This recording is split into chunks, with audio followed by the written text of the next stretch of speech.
Elisha and Naaman. In the kingdom of Syria was a mighty army commander called Naaman. He was commander of the king of Syria's troops, a very powerful man. But as strong and fearless as Naaman was, he began to notice small blemishes on his skin. It was the first sign that he was developing the dreaded disease of leprosy. It was a disease that had no cure and would spread across his body. Most people with leprosy died of the disease. Naaman had led an invasion into Israel and taken Jews as captives to become slaves. One of the slaves was a young girl.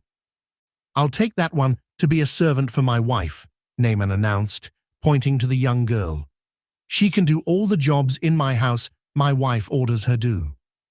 The Bible does not tell us the young girl's name.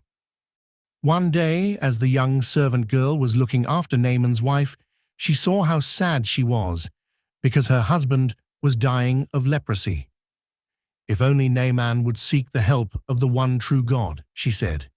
"He has the power to heal him of his leprosy." The words of the servant girl gave Naaman's wife hope. Was there really a cure for her husband's disease?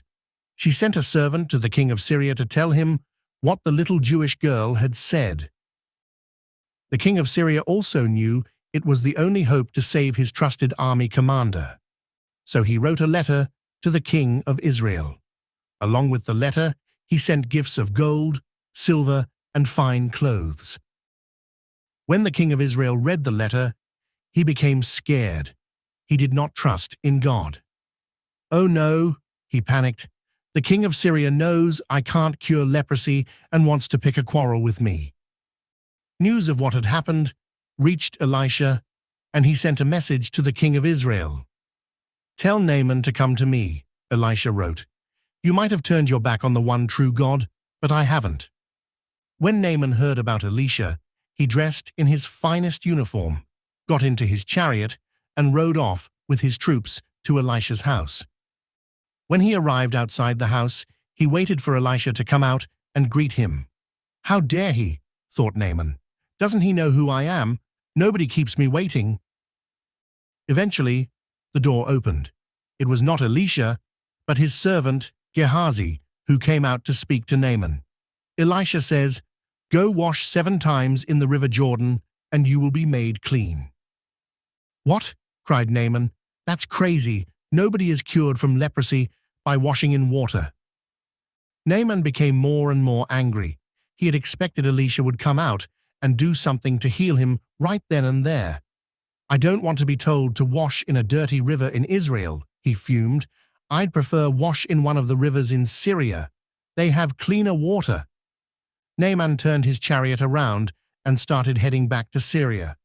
He felt humiliated and was in a steaming rage, and he had no intention of doing what Elisha the prophet of God had told him to do.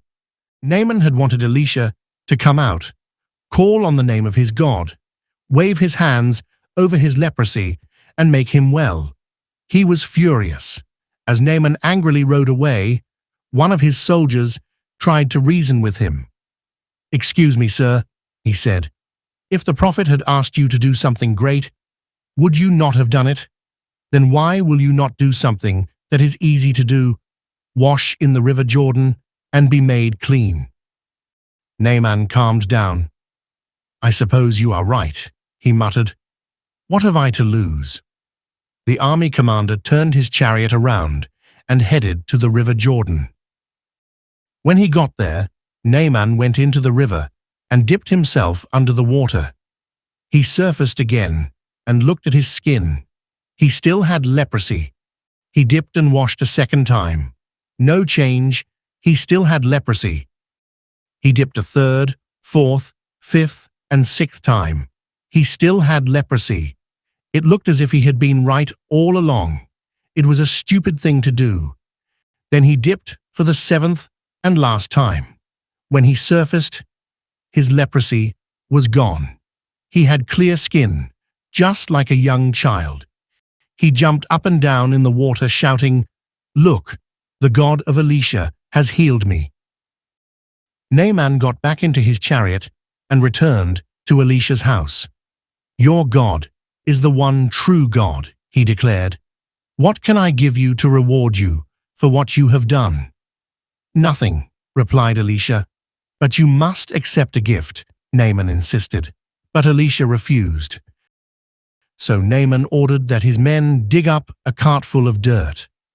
Naaman wanted to take this dirt home and spread it around an altar in Syria, so he'd be standing on the soil of Israel when he offered sacrifices to the one true God. As Naaman rode away, Elisha's servant was angry. "Elisha might not want Naaman's rich and expensive gifts, but I do," he thought. So he chased after Naaman and caught up with him. "Wait," he called. Naaman stopped and asked what Gehazi wanted. "My master Elisha has changed his mind," he lied. "He'd like some money and a change of clothes."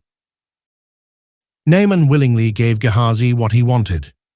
Gehazi smuggled the gift into a house behind a hill and hid it well out of sight.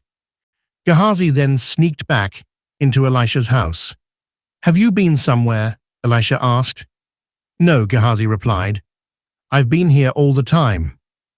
"I saw you chasing after Naaman," Elisha declared, "and I saw him give you those gifts.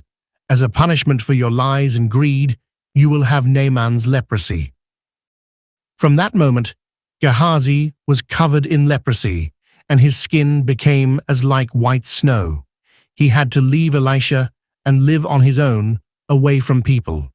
How foolish he had been to tell lies and be dishonest. Do you think he was sorry for what he did?